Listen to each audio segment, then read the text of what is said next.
तो hello students, स्वागत है आप सभी का मैकफी क्लासेस में। आज हम लोग सीखेंगे राउल्ट्स लॉ का केस नंबर 2, ठीक है। और उससे पहले भी सीखेंगे केस नंबर 1 का ग्राफिकल रिप्रेजेंटेशन। बहुत ज़्यादा इंपॉर्टेंट है, बहुत ही ज़्यादा इंपॉर्टेंट है कंपटीशन के एस्पेक्ट से, क्लास 12 के एस्पेक्ट से, और आगे के चैप्टर में एजियोट्रॉपिक मिक्सचर आएगा उसको समझने के एस्पेक्ट से भी, ठीक है। तो जल्दी से हम लोग पिछली क्लास का थोड़ा सा देख लेते हैं। हम लोग कहाँ पढ़ते हैं, हम लोगों ने केस 1 पढ़ा था, और केस 1 में हमने क्या बताया था कि जो सॉल्यूट है एंड सॉल्वेंट दोनों ही हमारे कैसे थे बेटा, दोनों ही हमारे वोलाटाइल थे, ठीक है, दोनों ही हमारे वोलाटाइल थे। और क्या था, हम लोगों ने टोटल प्रेशर के लिए इक्वेशन पाली थी PA प्लस PB, ठीक है। और आप लोगों को पता है कि बेटा PA इक्वल्स टू क्या होता है, PA नॉट जीटा A, और PB इक्वल्स टू क्या होता है, PB नॉट जीटा B, ठीक है बेटा। अब आगे चीज़ आती है कि इस इक्वेशन में अगर हम P और PB की वैल्यू इंसर्ट कर दें तो क्या आ जाएगा, PA not zeta A plus PB not zeta B, ठीक है। इसके बाद अगर हम कह रहे हैं कि PA not is greater than PB not, अगर हम कह रहे हैं कि vapour pressure of pure solvent is greater than vapour pressure of solute, तो हम लोग क्या कह रहे हैं कि इस केस में हम लोग जीटा बी का वैल्यू कुछ और इंसर्ट कर देंगे। क्या इंसर्ट करेंगे, हमको पता है zeta A plus zeta B क्या होता है, 1 होता है। तो यहाँ से जीटा बी क्या आ जाएगा, 1 माइनस जीटा ए, ठीक है। तो P T equals to P A not zeta A plus P B not 1 minus zeta A, ठीक है। यहाँ से बेटा हम लोगों को ये इक्वेशन मिल जाती है, ठीक है। तो हम लोगों को जो ग्राफ्स बनाने, ठीक है, वो बेसिकली इस इक्वेशन के लिए, इस इक्वेशन के लिए और इस इक्वेशन के लिए बनाना है, ठीक है। अगर इसको थोड़ा सा और कोई सॉल्व करना चाह रहा है तो वो सॉल्व करके इसको पहुंच सकता है यहाँ तक।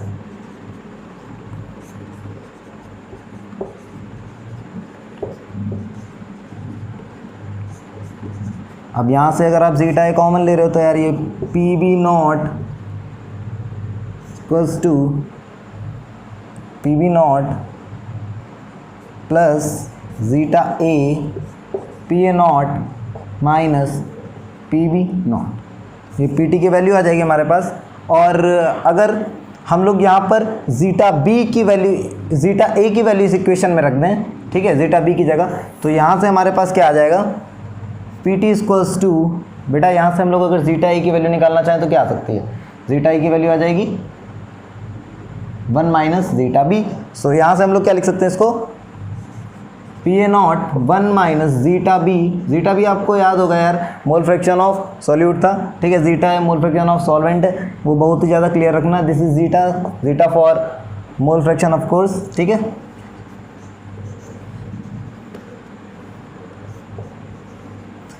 और अगर मैं इसको थोड़ा सा सॉल्व कर लूँगा तो यार ये कुछ ऐसा वैल्यू दे जाएगा मुझे,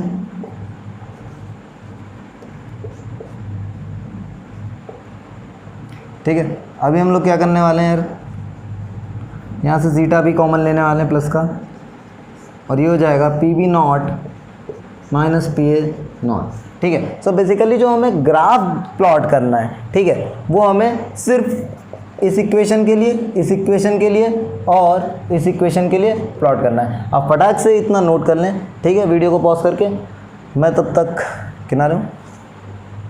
तो बच्चों उम्मीद करते हैं कि आप लोगों ने पिछली चीज़ को अच्छे से नोट कर लिया होगा। और ये 3 इक्वेशन बच रही हैं, ठीक है, ये 3 इक्वेशन बच रही हैं हमारे पास, हमको इन्हीं का ग्राफ प्लॉट करना है, ठीक है। अगर आप लोग ये दोनों इक्वेशन देख रहे हैं, जो मैथ्स के स्टूडेंट्स होंगे वो सीधे कनेक्ट कर पा रहे होंगे कि यार सर ये y इक्वल्स टू mx वाला ग्राफ है, this is also a kind of y equals to mx graph, ठीक है। और ये वाले से कनेक्ट हो पा रहे हैं, सर ये y equals to mx plus c वाला ग्राफ है।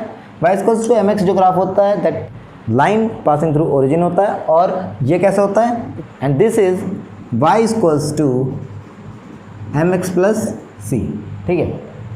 तो इसके ऊपर हमें ग्राफ प्लॉट करना है, हम लोग जल्दी से करते हैं।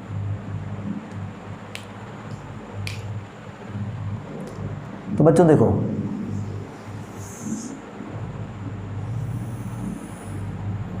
हम लोगों ने इस एक्सिस पर पी ए ले लिया है,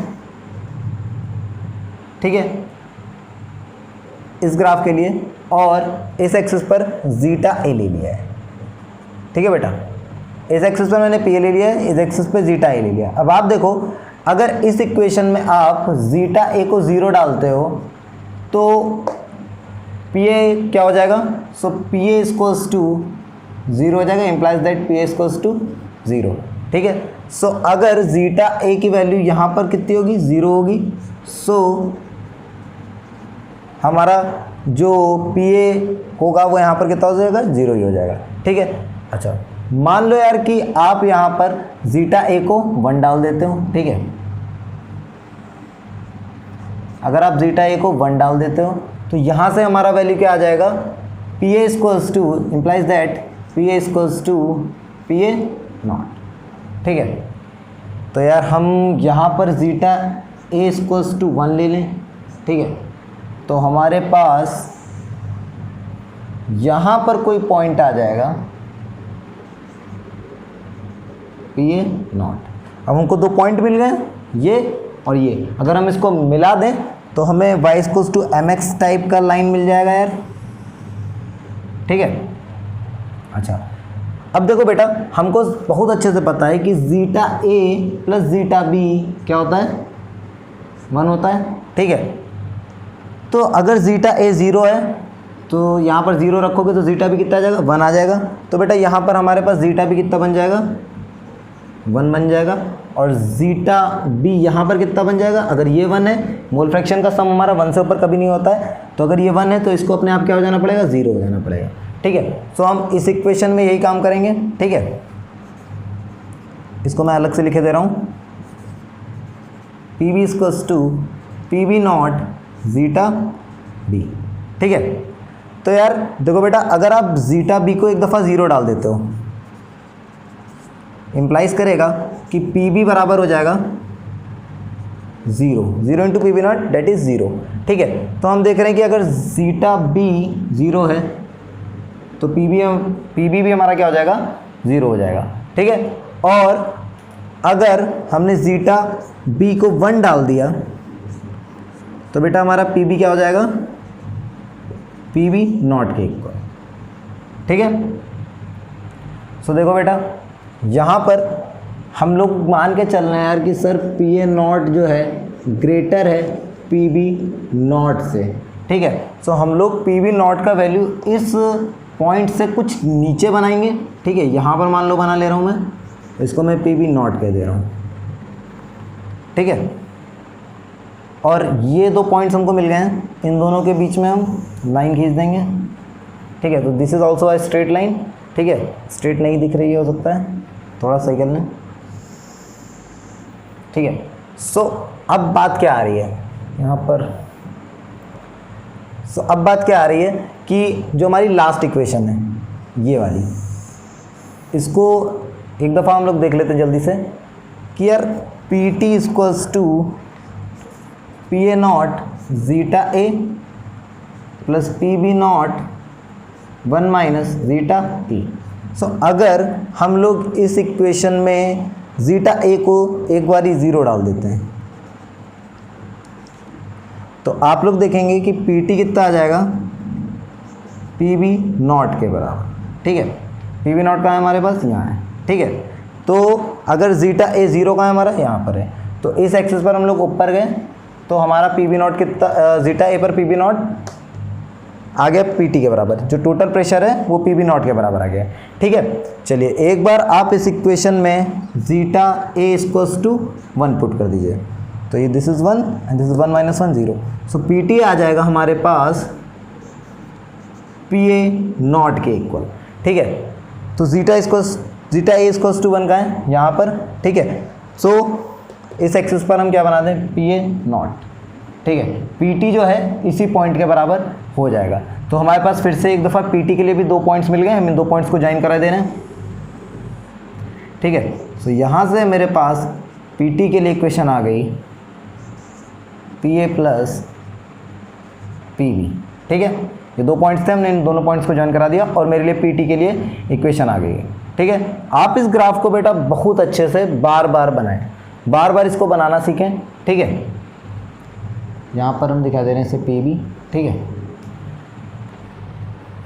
तो बच्चों इसे फिर से देख लें, बहुत अच्छे से देख लें। ये वाली लाइन पी ए को डिनोट कर रही है, ये वाली लाइन जो है आपकी पी बी को डिनोट कर रही है, और ये वाला टोटल प्रेशर बता रहा है, that is equals to P A plus P B. ठीक है, सो आगे बढ़ते हैं। इसके बाद हम लोग, आप लोग ये नोट कर लें, बहुत अच्छे से नोट कर लें, हम लोग आगे बढ़ते हैं। तो बच्चों अब बात आती है केस नंबर 2 के, राउंड ला के केस नंबर 2 की। केस 2 क्या था हमारे पास, जब सॉल्यूट हमारा कैसा हो, नॉन वोलाटाइल, और सॉल्वेंट कैसा हो, वोलाटाइल। ठीक है, तो यार देखो हमारे पास क्या है, मान लो कि यार ये हमारा एक बीकर है, इसके सरफेस पे कुछ मॉलिक्यूल्स हैं। ठीक है, और ऑफ कोर्स ये क्लोज्ड वेसल ही है यार, बंद कर देंगे इसे, ढक देंगे ऊपर से। ठीक है, ठीक है, यहाँ पर क्या होगा, कुछ वेपर्स इकट्ठा होंगे, वो इसके ऊपर एक प्रेशर अप्लाई करेंगे और इसे हम लोग कह देंगे वेपर प्रेशर। ठीक है, of pure solvent, vapour pressure of pure solvent. ठीक है, और हम लोग इसे कह देंगे, मान लीजिए पी ए नॉट। ठीक है, अब मान लो कि यार तुमने इसमें एक नॉन वोलेटाइल सॉल्यूट मिलाना चाह रहे हो। नॉन वोलेटाइल सॉल्यूट कैसा होगा यार, देख लो। अब ये जो है ये नॉन वोलेटाइल हैं, ये बिल्कुल भी क्या नहीं चाहते, ये नहीं चाहते कि यार ये लोग उड़ सकें। ठीक है, तो ये नॉन वोलेटाइल सॉल्यूट हैं, ये यहाँ पर इकट्ठा नहीं हो पाएंगे, इनके वेपर्स नहीं बन पाएंगे। ठीक है, तो यहाँ पर इसका कोई वेपर प्रेशर नहीं होगा। ठीक है, या बहुत थोड़ा सा होगा। ठीक है, अब मान लो कि आप इस सॉल्वेंट को इस सॉल्यूट के साथ मिक्स करना चाह रहे हो। ठीक है, तो हमारा जो एक सॉल्यूशन बनकर आएगा वो कैसा बनेगा, वो कुछ इस तरीके का होगा। ठीक है, तो ये जो हमारे शेडेड वाले मॉलिक्यूल्स हैं, ये हम दिखा रहे हैं कि हमारे सॉल्यूट के मॉलिक्यूल्स हैं। ठीक है, अच्छा, अब क्या होगा कि इसके ऊपर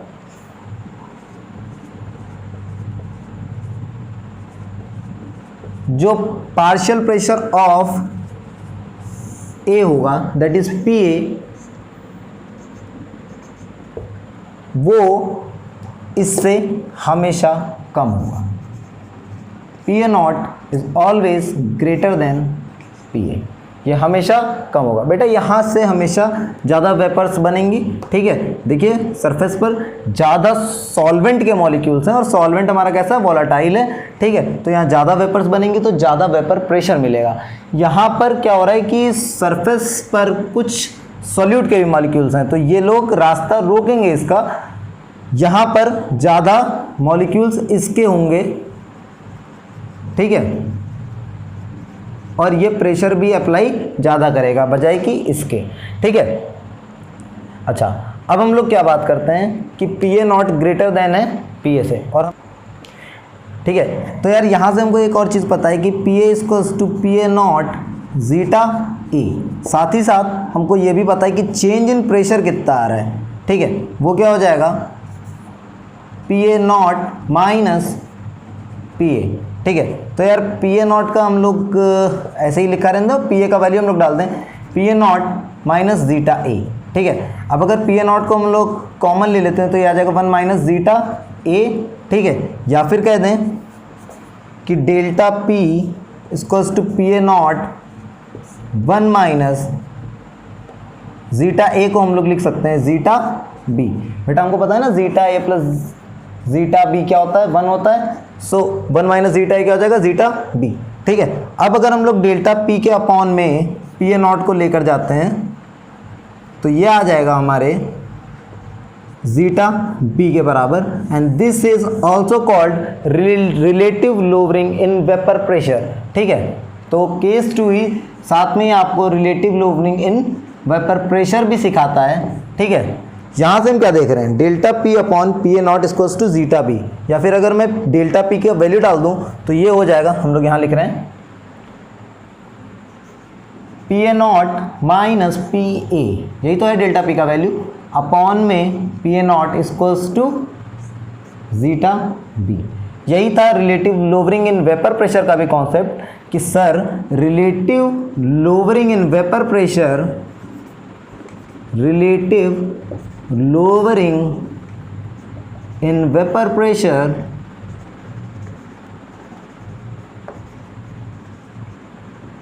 is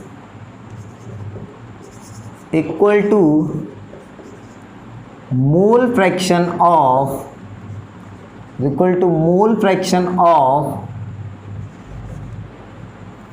non volatile solute। ठीक है, तो यार आप इसे नोट करें फटाक से।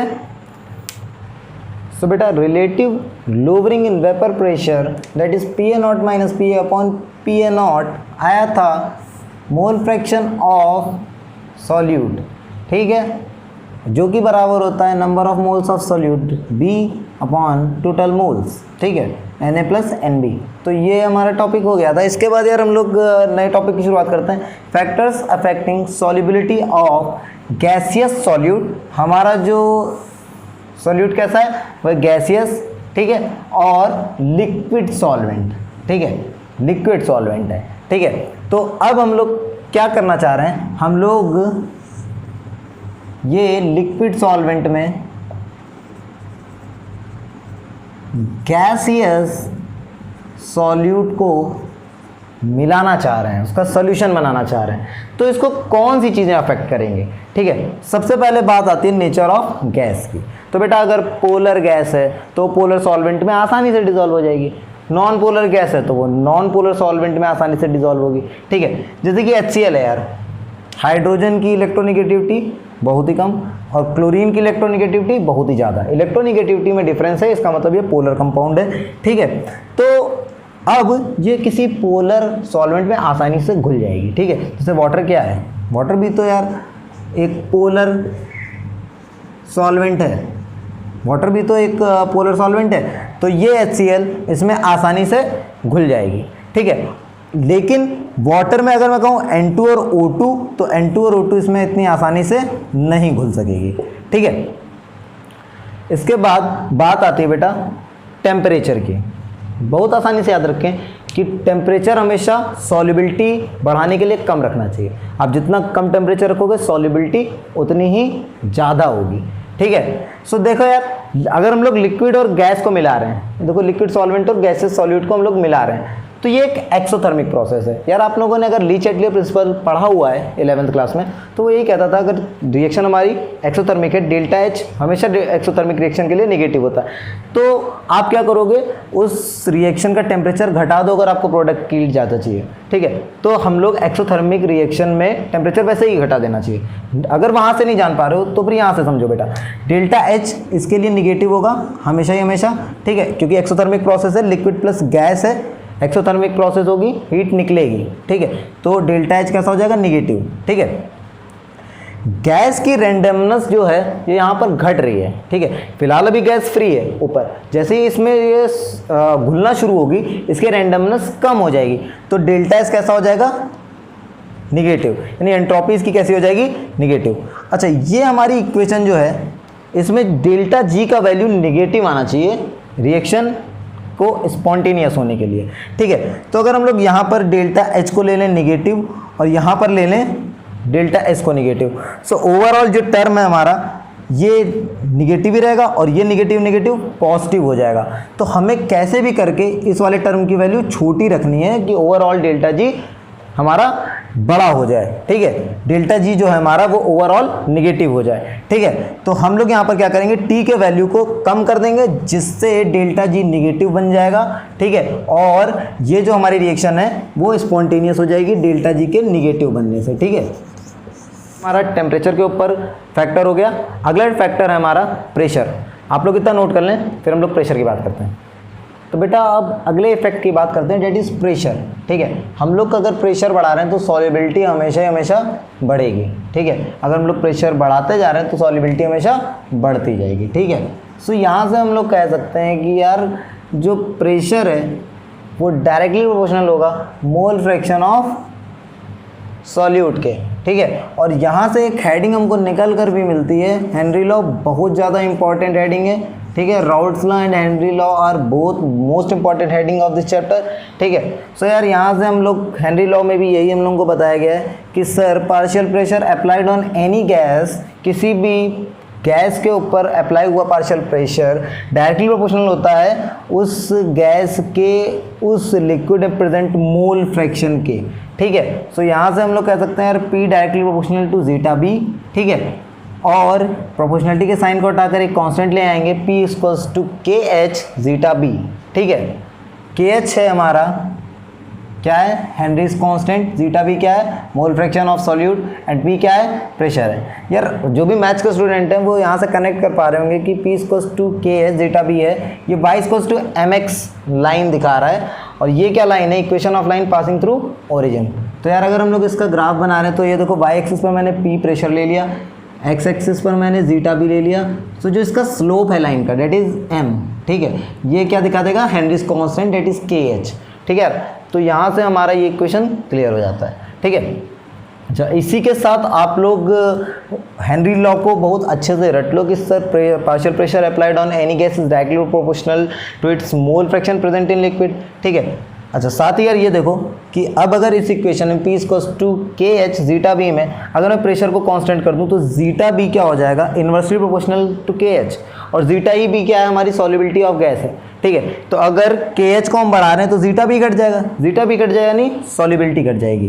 ठीक है, अगर हम के एच को बढ़ा रहे हैं तो सॉल्युबिलिटी घट जाएगी। सिमिलरली हम लोगों ने टेम्परेचर के केस में क्या देखा था, अगर हम टेम्परेचर को बढ़ा रहे हैं तो सॉल्युबिलिटी घट जाएगी। तो इसको हम लोग पहली इक्वेशन कह लें, इसको हम लोग दूसरी इक्वेशन कह लें। ठीक है, तो KH को और टेम्परेचर को दोनों ही को बढ़ाने पर सॉल्युबिलिटी घट रही है, तो हम लोग क्या कह सकते हैं कि अगर टेम्परेचर को बढ़ाएंगे तो KH भी बढ़ेगा, यानी टेम्परेचर क्या हो जाएगा, डायरेक्टली प्रोपोर्शनल टू KH। ठीक है, सो बच्चों आज की क्लास के लिए इतना ही। ठीक है, तब तक के लिए आप लोग इतने कॉन्सेप्ट को बहुत अच्छे से रिवाइज करें, बहुत अच्छे से पढ़ें, साथ ही साथ आप हमारे चैनल को सब्सक्राइब करें, शेयर करें, लाइक करें और कमेंट करें बेटा कि आपको और किस चैप्टर में दिक्कत हो रही है और किस सब्जेक्ट में दिक्कत हो रही है, हम आप तक वीडियोस लेकर आएंगे। ठीक है, और साथ ही साथ आप लोग पढ़ते रहें बहुत मेहनत से। Thanks for watching, thank you.